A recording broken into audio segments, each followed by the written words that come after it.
Hey, welcome back to Lemon Branch DIY. We're going to talk about roses, shrubs, and flowers today and what gets on them and what to do about it and how to keep them healthy throughout the growing season. The first thing that we're going to talk about today is, see this rose bush here? You can see what is starting to get on this is some powdery mildew. So that's one thing that we're going to talk about.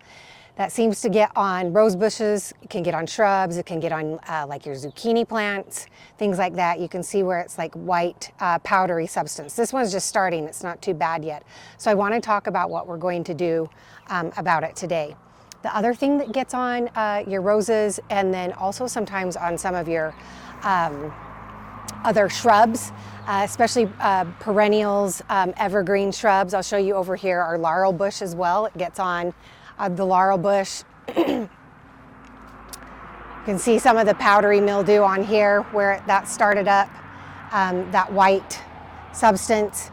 The other thing is when it looks like dew. It looks like all sticky, like a snail went across all of your leaves, or like the morning dew, but it's sticky. That can even get on like the hydrangeas as well. It's not just rose bushes, but very prominent on rose bushes.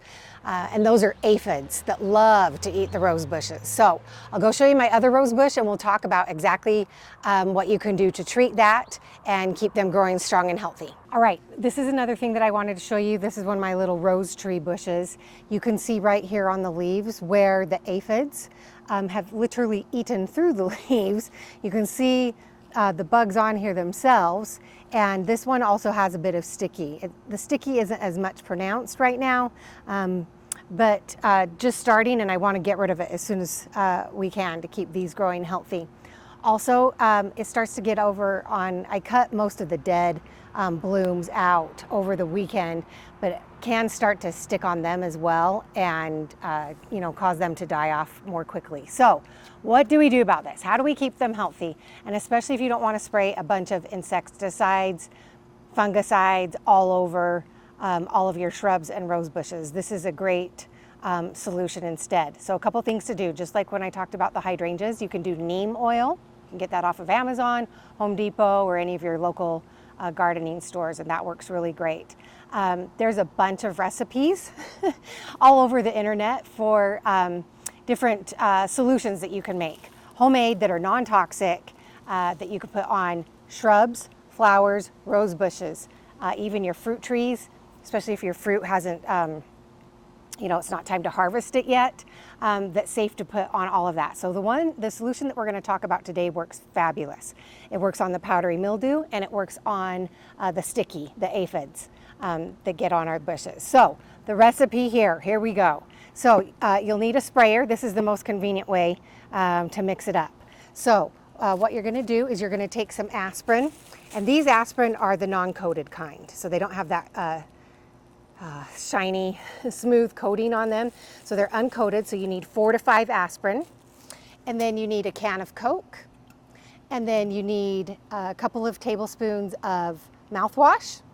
And then a couple of tablespoons of apple cider vinegar.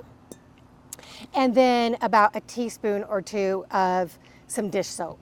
Any dish soap will work. Any mouthwash will work. Any apple cider vinegar works great.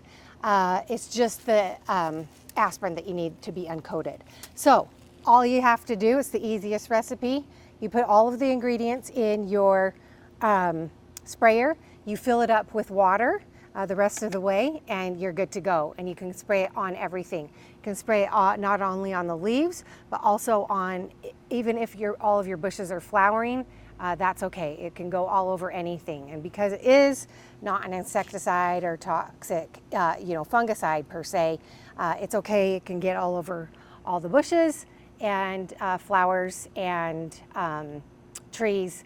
Even some of your annual flowers, if you start to see that on, geraniums are usually resistant to anything like that. But if you see it on some of your other flowers, you can go ahead and spray everything, safe to spray. One other thing that I'm going to show you where it's a great idea to spray it on that can sometimes struggle during the summer is, let's walk over there and I'll show you. Another place that I like to spray this solution is on shrubs like this, like on this bishop's weed, and then also along ivy, myrtle, anything like that that seems to get the mildew on it, or the sticky, the aphids that might be on it. So you can use the potion solution as much as you want. I do it every couple of weeks, or just at the first sign of when I start to see the leaves change, or start to see the sticky and the white on the leaves. So good luck. Let us know what your solution is that's worked best in your yard and your climate. Drop a comment below and let us know what works at your place. Thanks so much.